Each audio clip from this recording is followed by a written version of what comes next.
Incarnation, everything is touched by the sacred, and Our Lady is the woman where all this happens.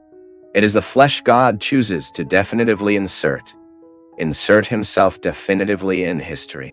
From this theological construction of Our Lady, sometimes we lose some human elements of it. By the way, this is a problem that sometimes we see within the context of Mariology.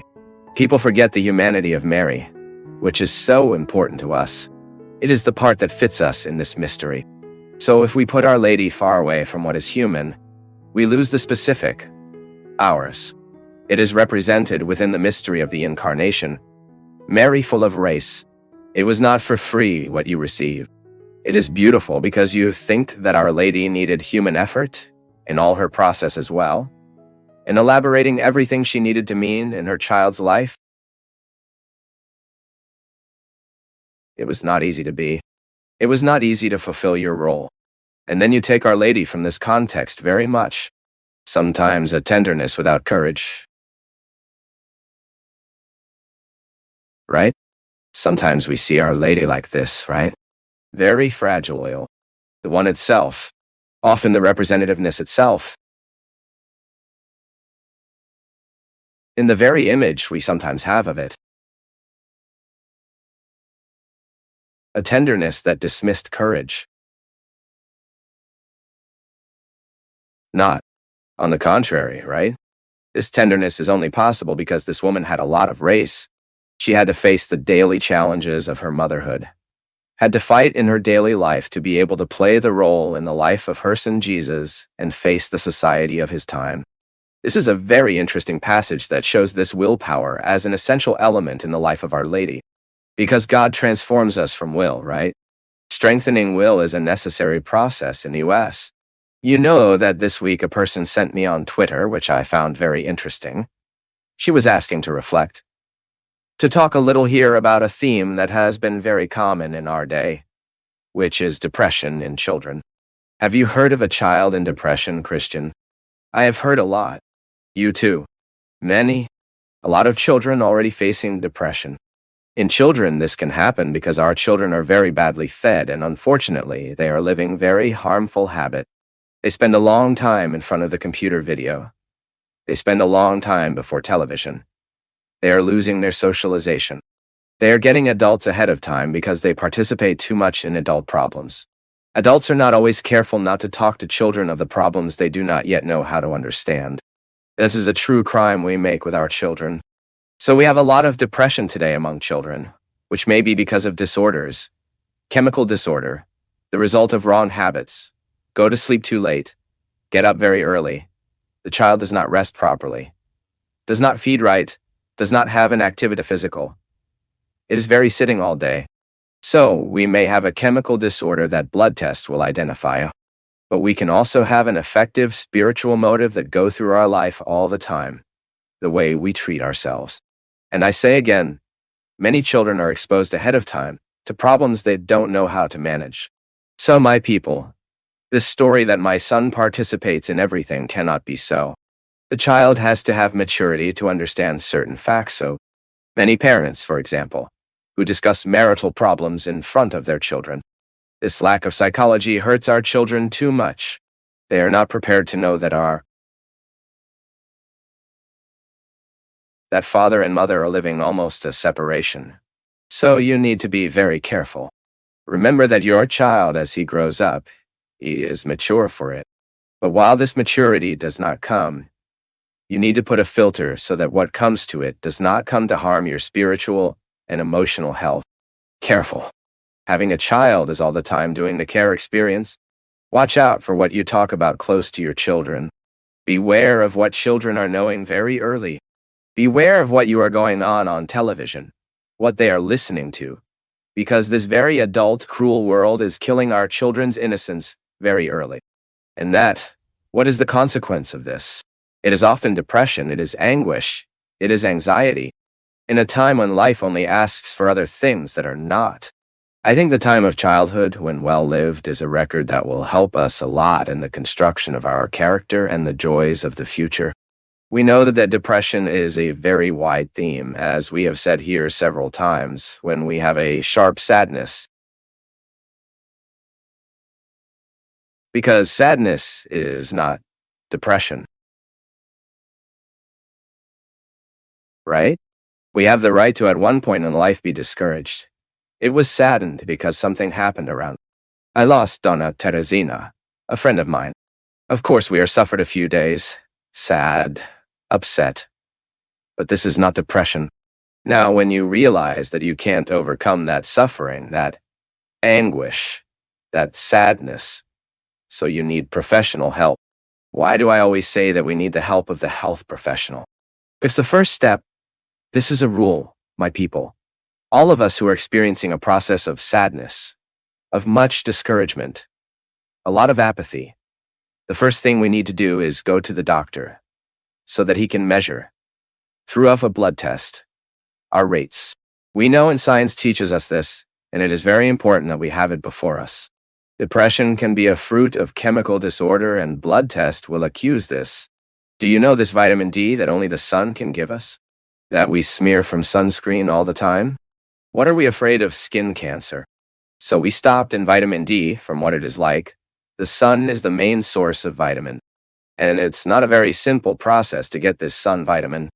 You have to stay 20 minutes every day with your arms turned up. It is not a very simple thing. Before this happened very naturally in people's lives, because they worked more in the sun, they were more exposed to the sun. Not today, we are very careful with this. Impressive. Vitamin D is largely responsible for joy, motivation, disposition. So many people who have the downtown of vitamin do not know that they are with it down and have depressive processes because of the low of this blessed vitamin. And it's not just her. We know that the food we often do is not the right one. So we do not favor our joy. Because joy is also the result of a chemical process. Is it born of the reasons? Born. But sometimes you have reason to be happy. But it is not. It is because you have a chemical disorder, which needs to be treated from the medical point of view. So this is a cause of depressions often. The Chambers that were saying that he faced this problem with his son at home. It also began to give problems, difficulties with the child. And suddenly they had to take to the doctor and then found that it was a child depression, which had to be medicated.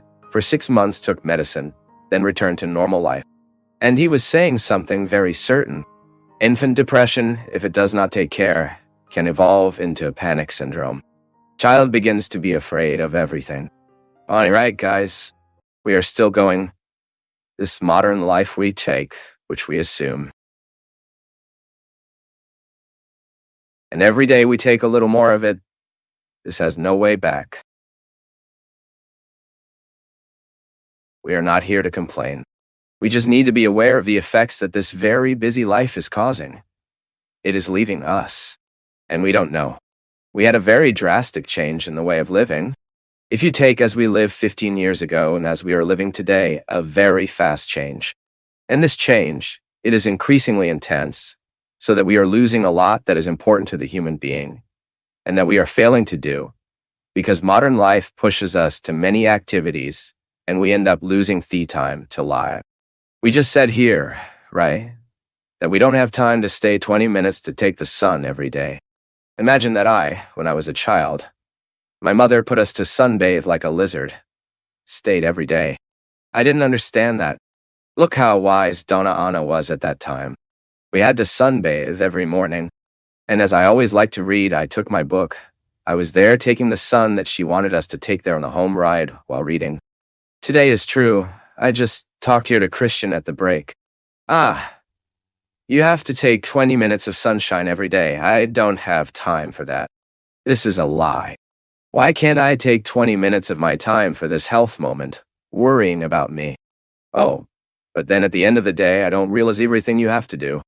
I think it's time for us to start discovering what is essential and what is accidental in our lives. Sometimes we spend much of our time on what is accidental. What is accidental? What we might well have failed to do.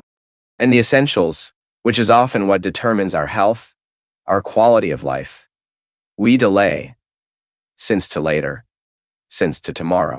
It's that old physical activity. Father Fabio. A while since I have been feeding a feeling for a CO worker. At first it was just an admiration, then a friendship, and now I no longer know what I feel. I am married, and this has bothered me a lot, because the coldness with my husband is being inevitable. Am I cheating on my husband, Father? The betrayal. It begins the moment we allow ourselves to imagine for our lives what we can no longer. And relationship is an investment all the time. That the origin of all the anguish and anxieties of life are in the possibilities.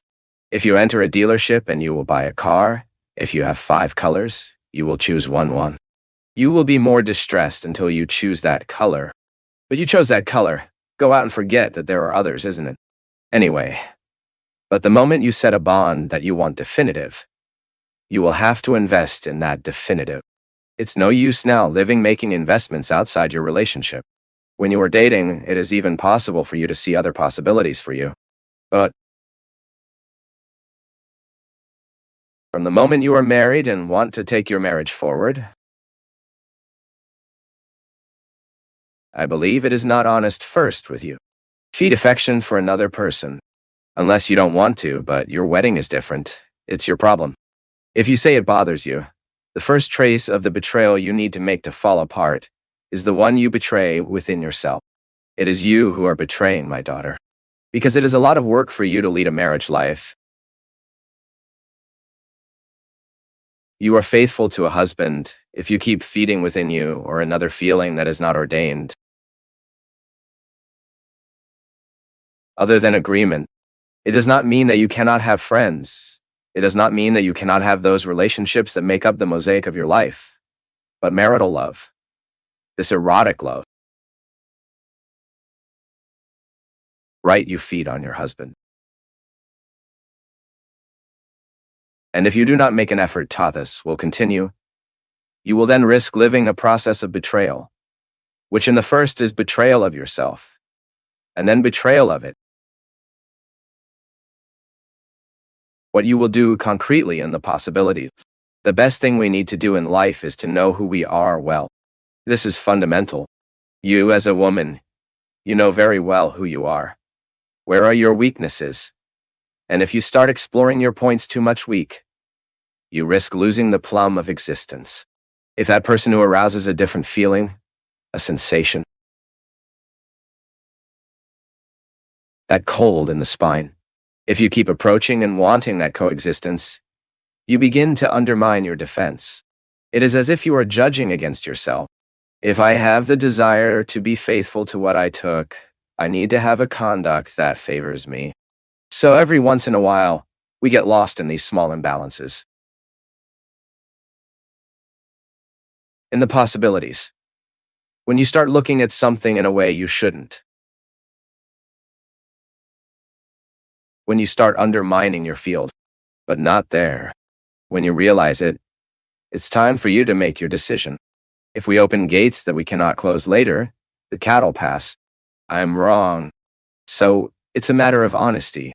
If you realize that what you are nourishing for this friend of yours is already different from what it should be, and if your marriage is of value, and I hope it is, look at your children. Look at your husband. And rebuild this feeling inside. Rearrange it within you. It's possible. Each time we live a disorganized feeling, if we want, we put it in order. Now, if we don't want to, the mess becomes widespread. And that other is turning another, and then we lose balance. I can't be perfect. No, I know. I never got it. I could never do anything in my life that I could say with tranquility. What I did is perfect. Everything is marked by our insufficiency. I am insufficient in my decisions. I am insufficient in my thinking. I am insufficient in my actions. As much as I want, my will is weak. So if there's one thing I never in my life I experienced, it was perfection. And it is interesting because the concept of perfection has made our culture a lot. It happens all the time in our heads without we realize, without even we think about it. How many times did I become an unfortunate person because unconsciously I was programmed to be perfect? How is someone programmed to be perfect? From the experience of being who we are, to be born where we were born. I do not know how was their relationship with their parents. With the people who somehow had an effective emotional authority in their lives. What I know, without fear of making mistakes, is that many of us were created with the pretense that we should be perfect. Even because we made an association like that, if I am not perfect, I will not be loved. I will not be dear. I will not be accepted. How many of us unbeaten good periods of our lives because we wanted to be perfect? And then, of course, from this, the whole understanding of the divine dimension of our humanity. The mystery of the Incarnation assures us this. After the mystery of vow,